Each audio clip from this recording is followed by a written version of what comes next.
A Companhia Vale do Rio Doce vai ter que pagar indenização de R$60 mil a um auxiliar de topografia vítima de acidente de trabalho. Por causa do acidente, ele ficou com sequelas permanentes e sem condições de trabalhar. A decisão é do Tribunal Superior do Trabalho. O Tribunal Regional do Trabalho da Bahia havia retirado o pagamento de indenização por considerar que, apesar da má conduta do empregador de não proporcionar um ambiente laboral saudável, era responsabilidade do empregado o ônus de provar o dano e o nexo de causalidade, além da culpa da empresa no acidente. De acordo com o processo, uma rocha se deslocou no momento em que o profissional inspecionava galerias da Companhia Vale do Rio Doce. Com isso, ele teve a mão e o braço direito esmagados, o que o deixou incapacitado para o trabalho. Na justiça, o trabalhador argumentou que a empresa teve culpa no acidente por permitir detonações perto do local onde ele estava.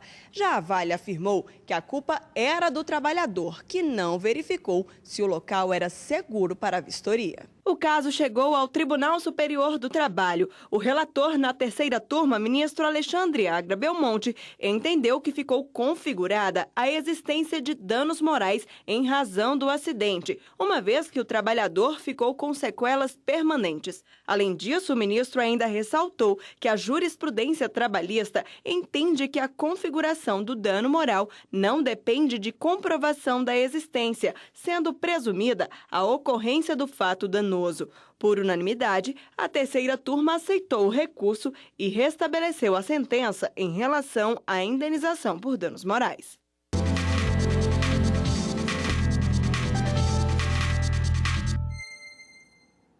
E para falar sobre as leis trabalhistas, recebemos o Procurador do Trabalho e Coordenador Nacional de Defesa do Meio Ambiente e do Trabalho, Leonardo Osório. Muito obrigado pela sua participação, doutor, aqui no estúdio da TV Justiça. Antes de mais nada. Obrigada, doutor Leonardo. Seja bem-vindo. A primeira pergunta eu queria que o senhor esclarecesse qual o principal causador dos acidentes de trabalho hoje no país. Existe ainda no nosso país uma cultura de falta de prevenção. Então, a principal causa da maioria esmagadora dos acidentes diz respeito à falta de organização do trabalho, uma falta de prevenção adequada e a não antecipação dos riscos que podem ser ocasionados por aquele trabalho. Doutor, eu tenho alguns números aqui que eu gostaria, e às vezes os números até enganam, eu gostaria de conferir alguns detalhes.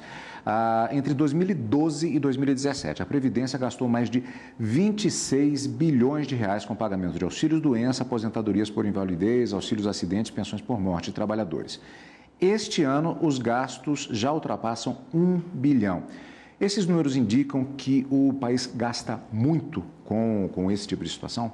E esse dinheiro poderia ser revertido em educação, em formação, em outras medidas, né? Sim, gasta bastante, inclusive quando analisamos e percebemos que a maioria esmagadora, mais de 90% desses acidentes poderiam ser evitados. Então, esse dinheiro, na maioria dos casos, está sendo gasto para custear trabalhadores que estão sem condições de exercer suas atividades porque foram vítimas de um acidente de trabalho ou acometidos de uma doença ocupacional. Eram trabalhadores que eram para estar recebendo salário e não benefício previdenciário. Agora, doutor Osório, nós vimos na reportagem agora, né, Cadu, uma decisão do STJ a respeito de um trabalhador que também teve participação na condenação. E aí eu perguntei para o senhor, né, mas o trabalhador também, ele teve uma parcela de culpa ali? Seria isso? O trabalhador participa também ou ele pode ser penalizado? Nessa decisão, né, pelo que eu observei, o que o Tribunal Superior do Trabalho entendeu é que, em que pese ter tido uma parcela de culpa do trabalhador, o acidente aconteceu por falta de prevenção da própria empresa.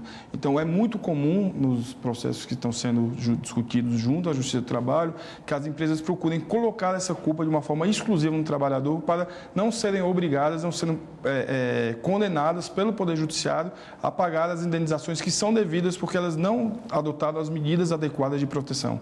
E isso serve um pouco também para a gente tentar desconstruir aquele mito de que o equipamento de proteção individual é o mais importante. Os EPIs são importantes, sim, mas na gradação do que deve ser feito para evitar um acidente, evitar uma doença, o EPI está na última colocação. Agora, eu falei que nós vimos uma reportagem do STJ, não, é do TST, o Tribunal Superior do Trabalho. O senhor abordou uma questão interessante agora, que foi a questão dos equipamentos de proteção individual. E a questão do tipo de trabalho que é efetuado, por exemplo, em indústrias que envolvem equipamentos e a necessidade desse equipamento. A maioria dos acidentes acontece nessas situações ou são aqueles acidentes, por exemplo, de transcurso entre um local e outro? Que tipo de acidente é que marca mais no Brasil? Hoje nós temos um aumento muito elevado nos acidentes de percurso, é fato.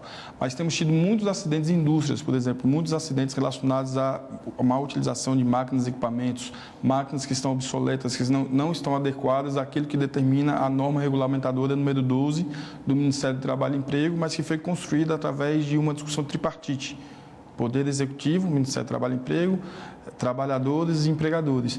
Então, hoje nós precisamos mudar, como eu sempre falo, sempre gosto de frisar, um pouco essa cultura, né, de que o EPI ele é aquilo que de fato vai evitar o acidente.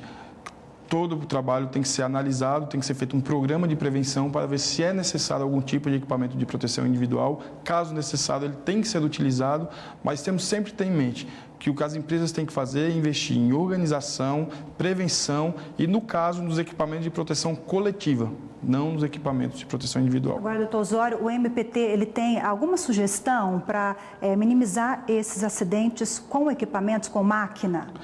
Atualmente, o Ministério Público do Trabalho entende que a norma regulamentadora número 12, ela é bastante adequada, ela, caso observada, ela serviria para reduzir de forma substancial o número de acidentes de trabalho.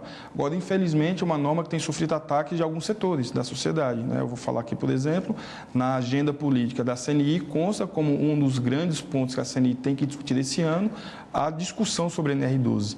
De fato, a NR12 ela tem que ser discutida sempre, mas ela tem que ser discutida no ambiente adequado.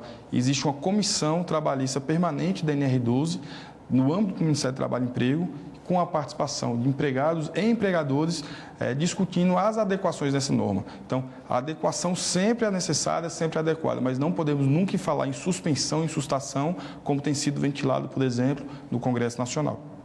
Maravilha, doutor Osório. Mais uma vez, obrigada pela participação e pelas informações também. Estou sempre à disposição. Muito obrigado.